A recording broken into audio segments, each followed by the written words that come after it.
Shalom, salam damai sejahtera Bapak Ibu, Saudara dan Saudariku dalam Kristus.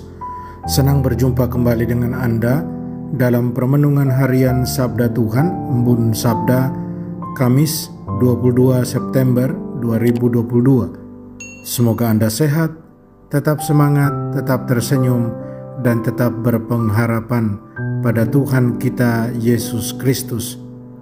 Anda selalu dalam lindungan kasih Tuhan. Buat saudara dan saudariku yang sakit, saya berdoa dalam nama Tuhan Yesus, Anda sembuh. Hari ini saya ajak Anda merenungkan kecemasan yang positif dan bukan kecemasan yang negatif. Saudara dan saudariku, mari sebelum kita dengarkan dan renungkan firman Tuhan, kita tandai diri kita dengan tanda keselamatan.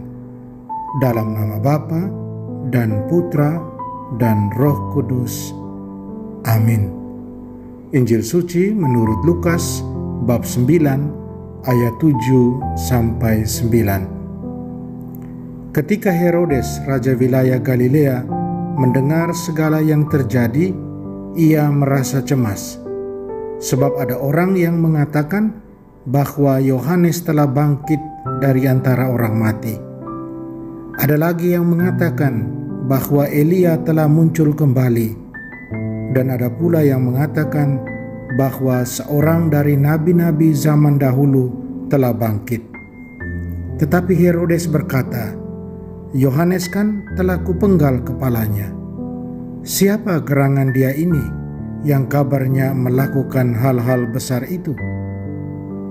Lalu ia berusaha supaya dapat bertemu dengan Yesus. Demikianlah sabda Tuhan. Terpujilah Kristus. Saudara dan saudariku yang terkasih dalam Kristus, membaca judul atau tema permenungan yang saya tawarkan, kecemasan yang positif dan bukan kecemasan yang negatif, mungkin Anda akan bertanya, Romo, apakah ada kecemasan yang positif? Soalnya, kalau kita bicara soal kecemasan, pasti kita akan lebih berpikir bahwa kecemasan akan memproduksi sesuatu yang kurang baik, bukan? Secara umum, bisa dikatakan demikian. Ya memang, kecemasan sering membuat takut. Kecemasan sering membuat orang kemudian kehilangan kontrol. Kecemasan sering juga dan bahkan banyak kali menjerumuskan orang ke dalam kegelapan yang semakin gelap. Tetapi yang sering tidak disadari bahwa kecemasan juga sering membuat orang masuk ke dalam diri lebih dalam dan kemudian membuat orang tersebut bangkit dan mengalami satu perubahan, satu transformasi yang positif. Saudara dan saudariku yang terkasih dalam Kristus, dalam Injil hari ini, Raja Herodes, dia merasa cemas dengan kehadiran Yesus, dengan segala perbuatan besar yang Yesus lakukan. Karena ada orang yang mengklaim bahwa Yohanes Pembaptis telah bangkit dari antara orang mati. Dan itu Yesus. Ada kekuatan-kekuatan supranatural pada orang yang bangkit dari antara orang mati. Itulah kepercayaan orang saat itu. Raja Herodes cemas karena apa yang dia perbuat pada Yohanes Pembaptis. Kita tahu dia telah menyuruh orang memenggal kepala Yohanes Pembaptis. Dosanya ini terus menghantui dia. Dia cemas karena dosanya, dan itu membuat dia hidup dalam kegelapan. Dia tidak pernah mau atau bahkan tidak bisa lagi keluar dari dosanya itu. Dia benar-benar sudah terpenjara dalam kedosaan. Ditambah lagi dengan sikap sombongnya, dia tetap dalam kesombongannya.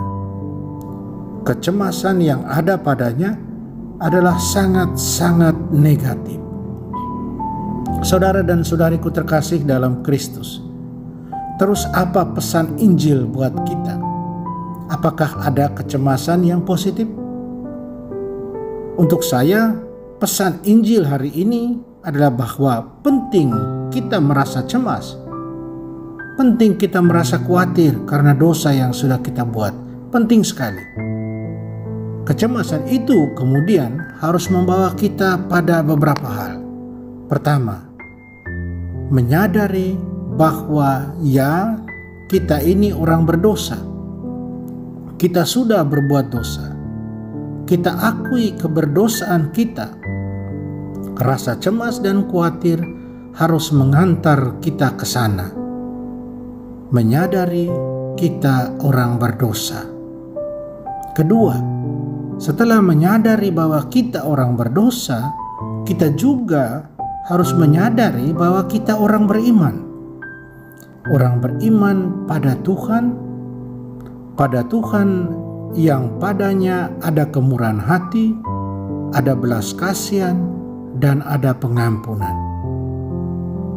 Ketiga, sesudah menyadari kedua hal di atas, menyadari kita orang berdosa, menyadari kita punya Tuhan yang ada padanya kemurahan hati, belas kasihan, dan pengampunan, kita juga sekarang harus berani untuk berlari pada Tuhan kita itu dan mengakui keberdosaan itu, dan kemudian membuka diri terbuka untuk menerima belas kasihan dan pengampunan dari Tuhan. Tuhan itu Maha Cinta, dan Dia selalu siap mengampuni semua yang mau kembali padanya. Dengan belas kasihan dan pengampunan dari Tuhan, transformasi terjadi, hidup baru dimulai. Dan inilah proses kecemasan yang positif menurut saya. Kecemasan yang membawa pada perubahan, kecemasan yang membawa pada transformasi.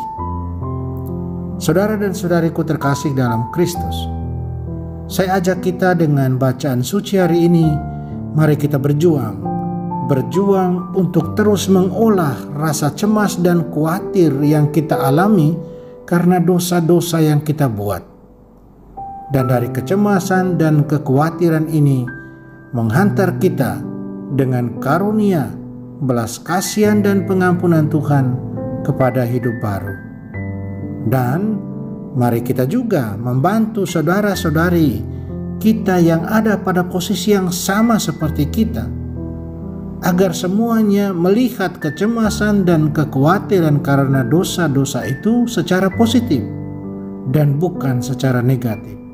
Melihat dosa-dosa yang kita buat dengan penuh pengharapan dan bukannya menyerah dan tak berdaya kalah akan dosa-dosa, tapi penuh pengharapan karena Tuhan yang Maha Murah, belas kasih dan pengampun itu. Semoga kita dimampukan. Ya, kita mampu. Iman kita memampukan kita. Amin. Tuhan Yesus memberkati kita semua. Tuhan Yesus, terima kasih atas segala kasih dan cinta-Mu. Sering kami sadar akan dosa kami cemas, tetapi kami tidak berani berlari kepadamu. Kami takut, dan kemudian akhirnya kami semakin terperosok ke dalam dosa.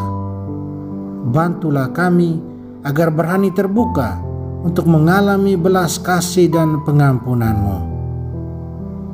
Amin. Mari kita mohon berkat Tuhan. Tuhan bersamamu dan bersama roh-Mu. Semoga Anda semua, keluarga Anda, segala usaha dan karya Anda dibimbing, dilindungi, dan diberkati Allah Tritunggal Maha Kudus, Bapa dan Putra dan Roh Kudus. Amin. Saudara dan saudariku, salam dalam Sang Sabda, dan jalanilah hari ini dengan senyummu.